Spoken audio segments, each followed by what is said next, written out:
अर्जुन सिर्फ 16 साल का एक आम लड़का था, पर एक बात उसमें खास थी। जिज्ञासा, पुरानी चीजें, इतिहास, रहस्य, उसे सब कुछ जानने की चाह थी। एक बार गर्मी की छुट्टियों में वो अपने दादाजी की पुरानी हवेली गया। वो हवेली सालों से बंद पड़ी थी और हर दीवार जैसे एक कहानी कहती थी। हवेली के तहखाने में उसे मिला एक पुराना जंग लगा हुआ लोहे का दरवाजा। दरवाजे पर कुछ अजीब सी इबारत खुदी हुई थी।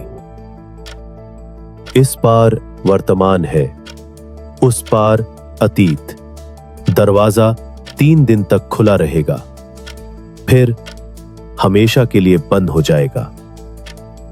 अर्जुन को लगा ये कोई खेल है, पर क्यूरियोसिटी इतनी बढ़ गई कि उसने दरवाजा खोल दिया। और फिर एक तेज रोशनी हुई, हवा जैसे सन्नाटे को चीरती चली गई और अगले पल अर्जुन किसी और ही जमाने में था। सन 1890।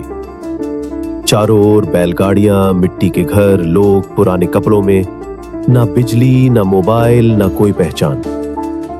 अर्जुन डर गया, लेकिन तभी उसे मिला एक बूढ़ा साधु, जिसने उसकी आंखों में झांकते हुए कहा, बेटा, तुम समय से खेल बैठे हो। यह दरवाजा तुम्हें 3 दिन के लिए मौका देता है। या तो इतिहास को समझो या हमेशा के लिए यहीं फंस जाओ। अर्जुन ने अगले 2 दिन गांव में बिताए।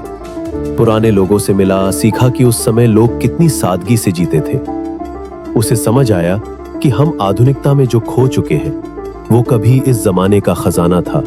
इंसानियत, भरोसा और सच्ची मुस्कान। तीसरे दिन शाम को जब सूरज डूबने वाला था, अर्जुन दौड़ते हुए उसी दरवाजे तक पहुंचा, लेकिन दरवाजा बंद हो चुका था। उसने खटखटाया, चिल्लाया, मगर कोई जवाब नहीं। वो बैठ गया, थक कर, चुपचाप।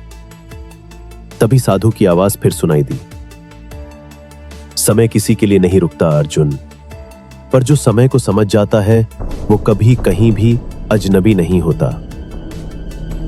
अर्जुन कहां है कोई नहीं जानता।